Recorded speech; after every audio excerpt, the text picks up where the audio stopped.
Warning: this video contains spoilers for A Guide to the Dragons of Pyrrhia, a Nightwing Guide to the Dragons of Pyrrhia, A Guide to the Dragons of Pyrrhia, updated and edited by Starflight of the Nightwings, and basically the entire Wings of Fire series. If you haven't yet read these installments and don't want spoilers for them, I highly encourage you to leave this video now and perhaps come back later. Thank you. Hi everyone. Welcome to episode 7 out of 11 of A Fanwing Guide to the Dragons of Pyrrhia. This episode is about the Icewing tribe. If you don't yet know, in this series, we will go over all of the 11 Pyrrhian and Pantallan tribes in more detail than provided by the books or by the guides by themselves. For resources, we will be using books, guides, information revealed by TUIs, and anything that's heavily implied enough to likely be true. That doesn't mean it's definitely true, but I think I'll try to warn you if that is the case. Appearance. Icewings have silver, blue, or white scales that literally radiate cold, like how a sandwings might radiate heat. They have dark blue or gray eyes and forked blue tongues rather than the black of sand and nightwings, which, ironically, are the tribes with close proximity to one another. What I'm basically trying to say is that the Ice Kingdom is right next to the Kingdom of Sand, and the Kingdom of Sand is right next to the ancient Night Kingdom, and the two haven't always been friends in history, so it's kind of strange that they're that close and they have such similar anatomy. Anyway, Icewings have thin heads with an excessive amount of extra spikes behind them, along with the classic tail spines on their backs and tails. Speaking of tails, theirs are, and I quote, whip thin and covered with spikes. Icewings also possess serrated claws for a better grip on the ice. Oh, and some have freckles, like Lynx, for instance. Abilities. Icewings have frost breath, sometimes called freezing death breath, which causes the area it touches to get frostbite. And if it is touching dirt or a solid surface, it could add crystallized ice. It also extinguishes fires, but does not harm fire scales dragons apart from temporary numbing. Their serrated claws seem like 10 times sharper than normal ones in combat, and the Icewings can withstand extreme conditions like no other tribe can, but only if they're icy conditions, as they don't tend to do so well with weather when they come down south or east. Other information. Number 1. Noble Icewing society is highly aristocratic and hierarchical, being mainly composed of 7 ranks, or circles as Icewings call them. A dragon in the first circle will have very high importance, and the dragon in the 7th circle would be pretty much dirt to the rest of the tribe. For dragonettes, this number could change, but on their 7th hatching day, the day we're legally considered adults, the number would become permanent. Dragons in the first 3 or so circles might live in the palaces or other grander places, but a dragon in the 7th circle would likely be sent to some remote outpost to die. 2. Icewings seem to have a religious figure called the Great Ice Dragon, which is a sort of mythological idealism practiced only by their tribe. This also makes them one of the only tribes, aside from the Pantallans, to really have a religion of sorts. Number 3. Icewings are very proud and believe that they are superior to other tribes. Similarly to Nightwings, their greatest foes, this behavior and idealism comes across as rude and arrogant. Not that that's incorrect or something, but there are also exceptions to this, such as Lynx, for instance. 4. Animi were intentionally bred into the royal family to give them more power, which worked until the Icewing prince, Arctic, eloped with a Nightwing, leading the Icewings to believe he was kidnapped and the Nightwings had stolen their magic. However, this was not exactly true, as Snowfox, also being an Icewing royal, logically must have had some animus genes as well, but she was lesbian, so the genes could not pass down from her line. 5. And this last one is kind of silly, but Icewings eat frozen fruit, which is impaled on a stick in some cases to make a popsicle. Gifts. Icewings were likely the first tribe to have animus magic, and, by extension of that, the first to realize how it could corrupt the soul of the user after repeated enchantments. Because of this, Icewings had a very strict rule of every animus giving a single large animus-touched gift to the tribe. Gift number 1, the gift of light.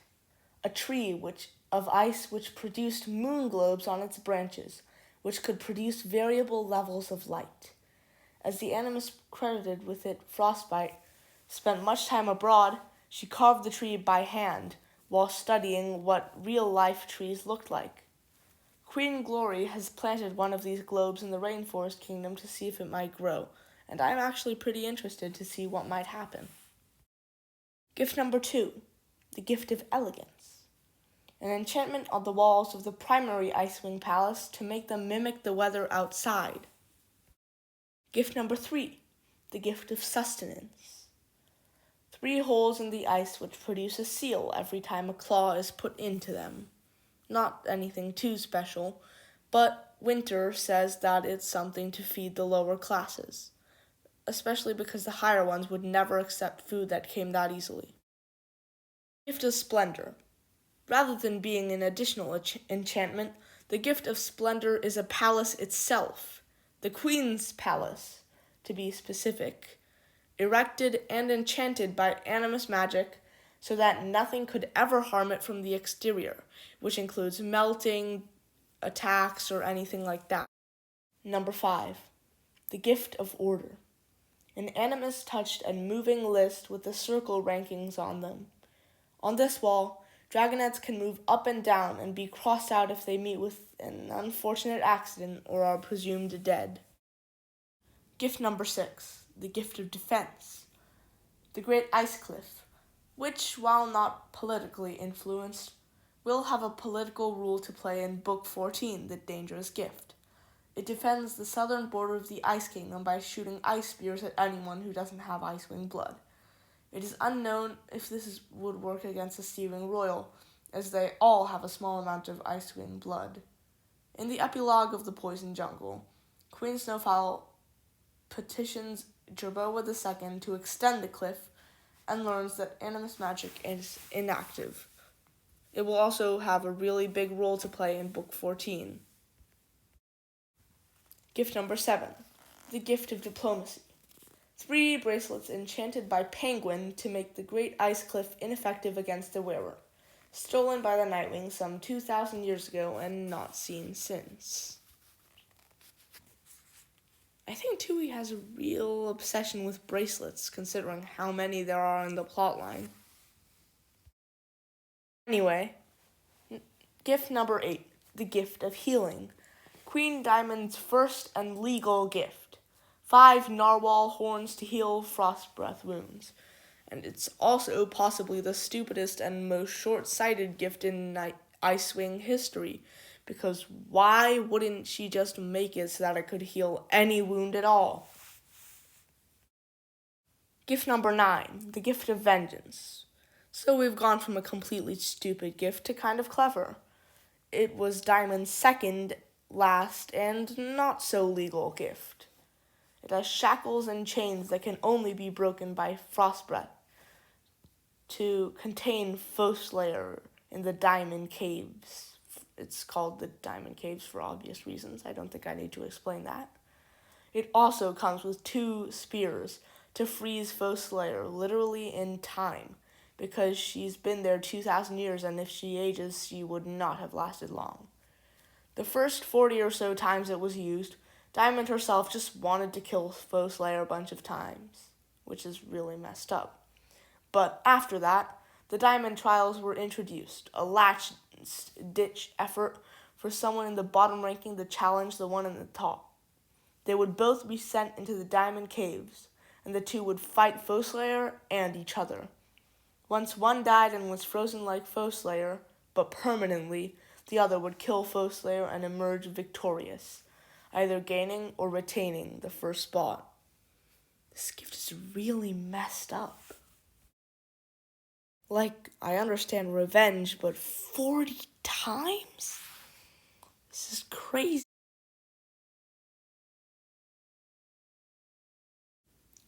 Hi, I'm back after a really long time of thinking to myself and not screaming, about how messed up Diamond was. And I'm ready to talk about the Ice Kingdom. Anyway, it is a frozen tundra peninsula with a few palaces here and there and smaller village settlements for non-nobles. There isn't much to talk about here, as I covered much of it right before this section, but the main areas are the Great Ice Cliff, the only non-water border to the kingdom, the Diamond Caves, and the main Icewing Palace and the smaller ones. If Pyrrhia were a dragon, the region of the Ice Kingdom would be the head, as you can see on the map. I guess time flies when you're not screaming to yourself. So now we're in Special Dragons, which is the last section. Animi: Penguin, Frostbite, Queen Diamond, Prince Arctic, King Darkstalker, and many others. And every animus who ever has Icewing blood, potentially. Well, that's what I think. But I'm not going to include them because that list would be really long, especially if I'm including the Seawings, who we know all have Icewing blood, at least for the animi. That would take forever, so I'm just going to skip that. Hybrids: Albatross, Seawing Icewing, Darkstalker, Nightwing Icewing, Whiteout, Nightwing Icewing as well, and Typhoon, the canon fan character, is also Seawing Icewing, and he's an absolute legend since he's like a canonized fan character, and that's why he's up on screen. Also because you've seen enough of the other three characters. Thank you for watching this episode of a Fanwing Guide to the Dragons of Pyrrhia. Just gonna let you know, none of the actually funny stuff was scripted, so that kind of gives you an idea about how bad I am at planning stuff. Anyway, the next episode will be about Leafwings, a new but still technically Pyrrhian tribe since they originated on Pyrrhia, although I'll probably get a lot of disagreement about that. So just remember to watch the skies for that one next week. I hope you enjoyed this video, and don't forget to like it if you did, comment with questions or anything you want to say, subscribe for more Wings of Fire content like me hating on Peacemaker, and I'll see you on the next video.